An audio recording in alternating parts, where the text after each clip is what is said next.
Time now to talk politics. I'm joined by State Senator David Sanders, Republican from Little Rock, and State Representative Warwick Sabin, a Democrat from Little Rock. Gentlemen, it's an unconventional wisdom reunion. Thank you for both being here. Thank you. Glad to be back. It's good to be with you. It's been a long time since we've been on camera together, and might as well be here on Talk Business. I got you guys close enough that if you get into a fight, I can separate you, but I can also put you back in the ring together there. We never fought. Disagreement. The whole point of the show was civility and politics and That's exactly discourse. Right. So. Well, let's talk about the civility and discourse at the state capitol this week. The pomp and circumstance of the opening ceremonies. Everybody's coming together for the first time as the 89th General Assembly. What was the week like for you guys? Well, it was newer for me than it was for David. Of course, David served in the House previously before being elected to the Senate.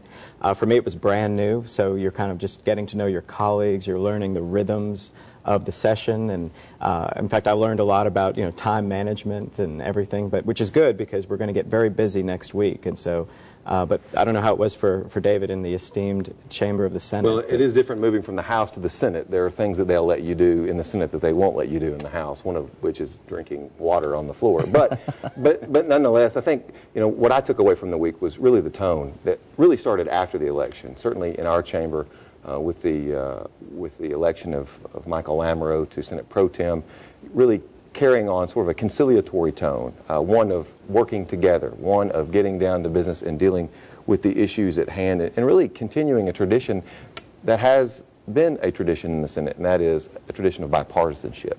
And I think that's what we had this week, particularly in the chamber, even though it is a historic time for Republicans taking the majorities in both houses.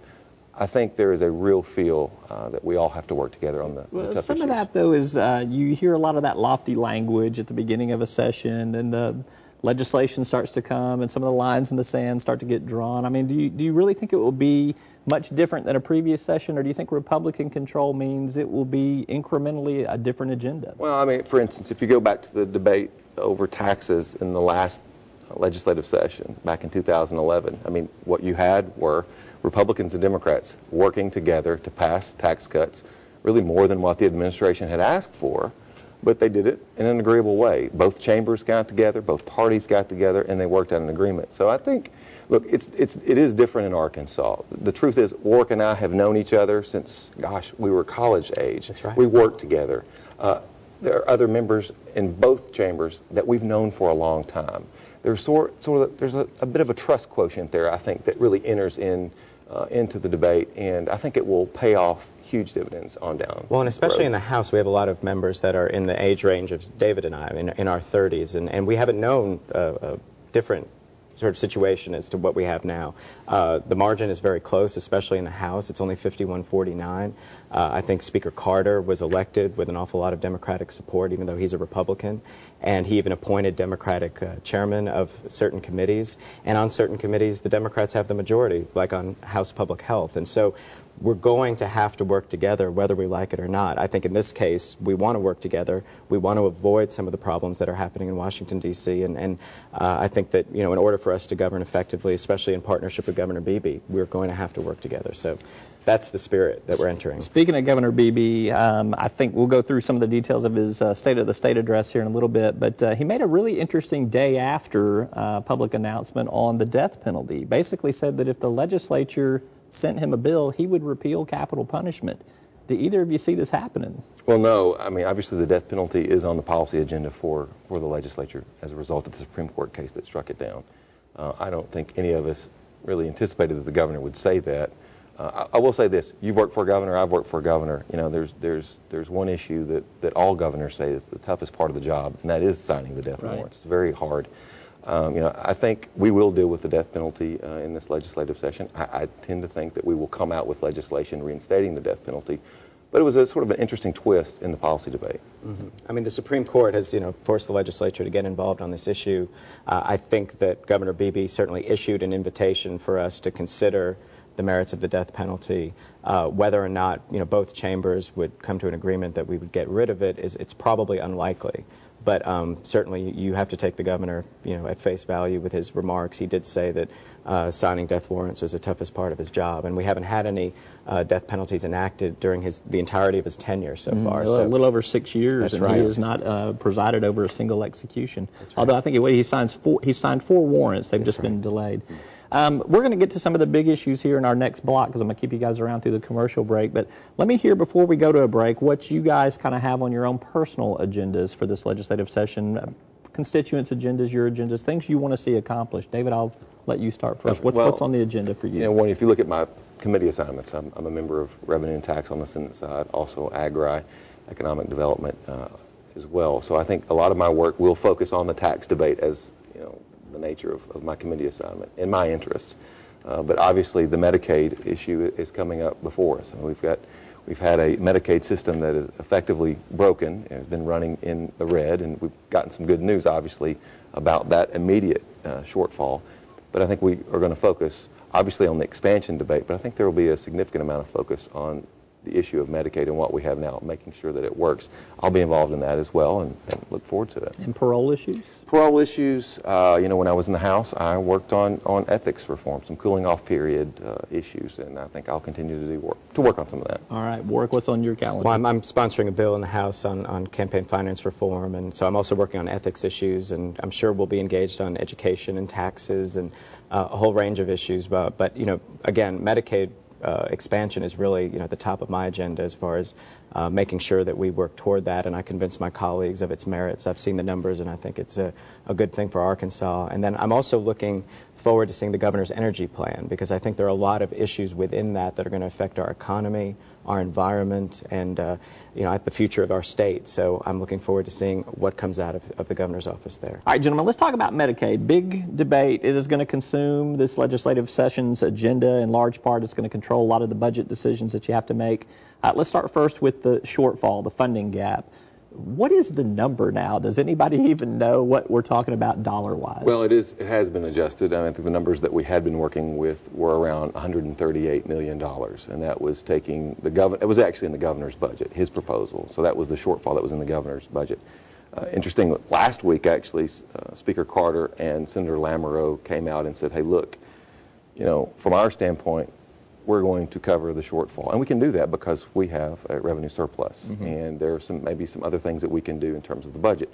So I think that realistically is off the table. We've covered that. So I think that gives us freedom to work. Previously, the governor had sort of coupled the idea of the shortfall and expansion together. Those have been decoupled. So it gives us a little breathing room, which I know I'm certainly happy about, and I'm sure Arkansans are happy about. And I think that there were some revised numbers this week that the gap may be lower they as well, or has shrunk. Well, one thing we can agree on, this is a long-term problem, and we have an inefficient system. And one of the reasons why I'm supporting Medicaid expansion is because we're going to insure more people through that expansion that will cut down on some of these inefficiencies, people who aren't showing up at emergency rooms for primary care. We're also going to be building in the medical homes and some of the other reforms that the governor's office has proposed. And, we're looking at more money, obviously, coming in from the federal government. They're fully funding it 100% for the first few years, and then eventually the state share, is no more than 10%, which is not insignificant, but I think that it's certainly doable with these efficiencies and, again, with the, economic multipliers that happen when you expand Medicaid. And then on the flip side, if you don't expand Medicaid, what you're looking at is a pretty unsustainable system. You have the risk of rural hospitals closing. You have more uninsured. You don't have the money circulating in the economy and that economic impact that happens. And so, to me, once you've really studied the numbers and the impacts that are involved, it becomes a no-brainer. And I don't say that to minimize the importance of the debate, but I think to reject an offer like that and for Arkansas to be basically contributing to a system to pay for the health care of people in New York and California and Michigan ultimately makes no sense. There's a contrary opinion to that. Well, yes. And there is. And the fact is we have to look at the system in its totality. The fact is today what we have is broken. The idea of putting an additional 250 or as much as 300 or maybe 320,000 people on it, depending on what our sister states do around us, that is not a recipe for sustainability. So I think the focus that we have to have, one, is a slow, deliberate debate, not dragging your feet, but one where you are truly looking at the numbers and truly looking at the long-term impacts. I'll give you an example. One of the things that we saw in the previous legislative session was that the state insurance department and the administration was telling us to go on board with a state-run exchange. And we didn't. We said, hey, this may not be the best thing for the citizens of Arkansas. 17 other states actually did that. You look at what's happening in Minnesota and in Maryland and some of the other states that formed a state-run exchange, the law says that it has to be self-sustaining by 2015. So that means those taxpayers in those particular states are responsible for it.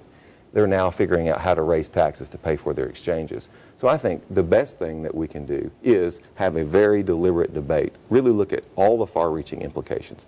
Are all the numbers that we are looking at real? Look what's happened this week even.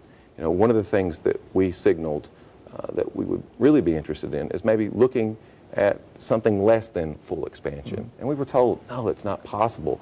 But what time has brought us is the possibility, maybe the glimmer of hope, something that we could customize in Arkansas that makes more sense. Yep. Well, what I do worry about is when we start doubting numbers that are coming from experts, I do think we run the risk of bringing to Arkansas a lot of the dysfunction that's happening in Washington, D.C. I mean, we've seen a study come forward by the Rand Corporation. You know, I've, again, met with our Medicaid director, Andy Allison, our Surgeon General, Joe Thompson.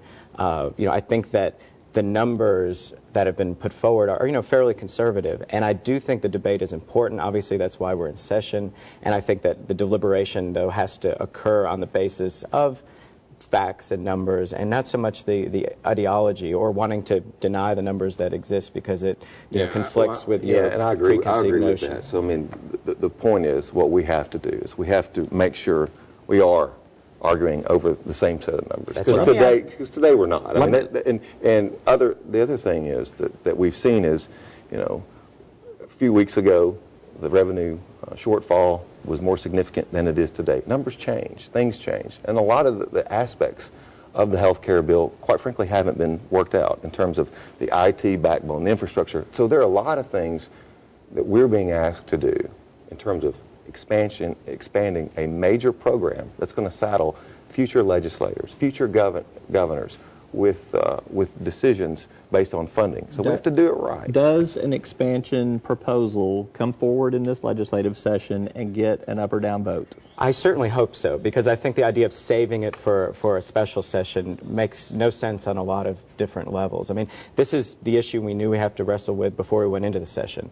Calling a special session is obviously more expensive to the state to begin with. I think it's something like $30,000 a day to go into a special session. This is something, again, that we knew we were going to have to deal with. The information's at our disposal. I think it's our responsibility as legislators to deal with it while we're in Little Rock for this session. Well, I think, again, we're talking about a long-term decision that is going to have far-reaching consequences that outlive, your media career and our political careers. So I think, looking at it in a way, making sure we're making the right decision for Arkansas. Only 18 states have signed up for expansion so far. There are several states around us who haven't. So I think we have to look at it not sort of in the vacuum of just Arkansas, but looking at what's happening nationally and how does that affect what Washington will allow us to do in terms of customizing a program that fits Arkansas? And every decision we make is a long-term decision for Arkansas, so let's just keep that in mind, too. All right. This is a preview of the unconventional wisdom That's we're right. going to see at the state capitol We'll do this every week if you want us to. Absolutely. Thank you. We got to wrap it up. Senator David Sanders, Representative Warwick Sabin, thank you for being here. We'll have you back. All right. Thanks for having us.